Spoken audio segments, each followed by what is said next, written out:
श्री राधे राधे दोस्तों। आज मैं आपके लिए कहानी लेकर के आई हूँ कि कैसे भगवान जो हैं वो भक्तों के अधीन रहते हैं। कृष्ण और शिकारी संत की कथा, प्रभु भक्त के अधीन होते हैं। एक बार श्रीमद् भागवत कथा सुनते समय गुरुदेव के मुख से एक कथा सुनी थी, वो आपके लिए यहाँ लेकर के आई हूँ। ये कथा सुन करके आपके हृदय में भी भगवान के प्रति प्रेम जागृत हो जाएगा। एक बार की बात है, एक संत जंगल में कुटिया बनाकर रहते थे और भगवान श्री कृष्ण का भजन करते थे। संत को यकीन था कि एक ना एक दिन मेरे भगवान श्री कृष्ण मुझे साक्षात दर्शन जरूर देंगे। उसी जंगल में एक शिकारी आया। उस शिकारी ने संत की कुटिया देखी। वो कुटिया में गया और उसने संत को प्रणाम किया और पूछा कि आप कौन हैं और आप यहाँ क्या कर रहे हैं।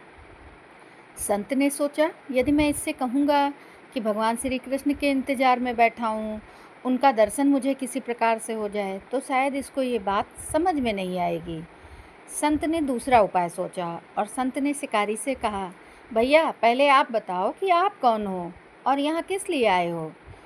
तब उस शिकारी ने कहा, मैं एक शिकारी हूँ और यहाँ शिकार के लिए आया हूँ।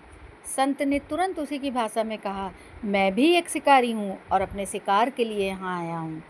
शिकारी ने पूछा, अच्छा संत जी, आप ये बताइए कि आपका शिकार कैसा दिखता है, आपके शिकार का नाम क्या है, हो सकता है मैं आपकी कुछ मदद कर दूँ।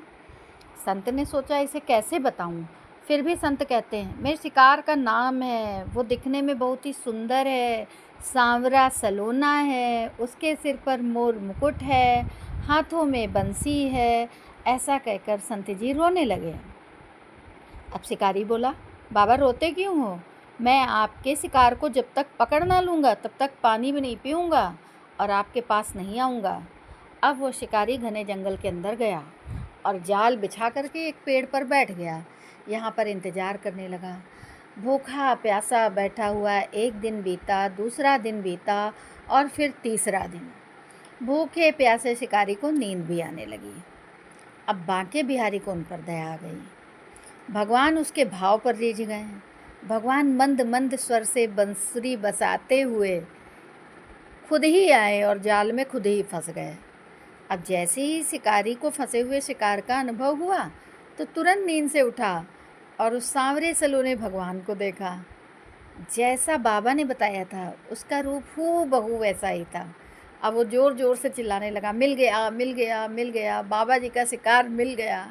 अब शिकारी ने उसे शिकार को जाल समेत कंधे पर बिठा लिया और शिकारी कहता हुआ जा रहा है, आज 3 दिन के बाद तुम मिले हो, बहुत भूखा और प्यासा हूँ मैं, अब मैं तुम्हें नहीं छोड़ने वाला हूँ।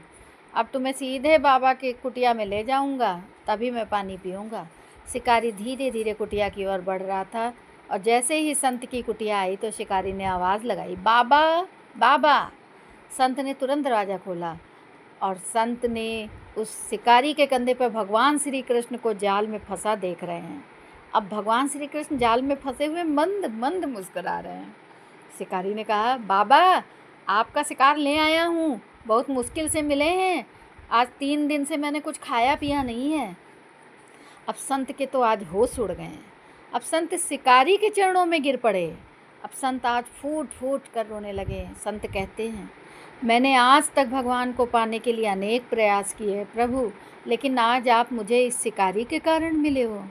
भगवान बोले, इस शिकारी का प्रेम तुमसे ज़्यादा है, इसका भाव तुम्हारे भाव से ज़्यादा है, इसका विश्वास तुम्हारे विश्वास से ज़्यादा है। इसलिए आज जब 3 दिन बीत गए तो मैं आए बिना नहीं रह पाया। मैं तो अपने भक्तों के अधीन हूँ और आपकी भी भक्ति कम नहीं है संत जी। भगवान ने कहा, ये आपके दर्शनों के फल से ही मैं इसे 3 ही दिन में प्राप्त हो गया। इस तरह से भगवान ने खूब दर्शन दिया और फिर वहाँ से भगवान चले गए। तभी तो कहते हैं कि भक्तों के अधीन है भगवान।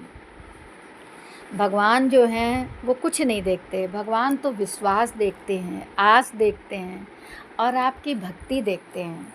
आज के समय में हम सब लोग यही सोचते हैं कि भगवान एक मूर्ति में है, बस एक जा कर के उनकी पूजा कर ली, दिया जला दिया, कर लिया, लेकिन वो भाव नहीं व्यक्त हो पाता है।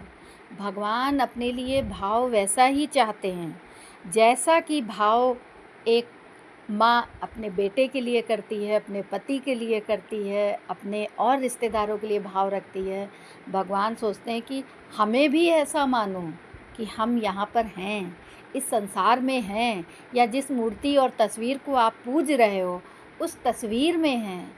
ऐसा भाव रखो कि भगवान हम जो कुछ भी दे रहे हैं वो ग्रहण कर रहे हैं, तभी भगवान उस भाव को समझते हैं।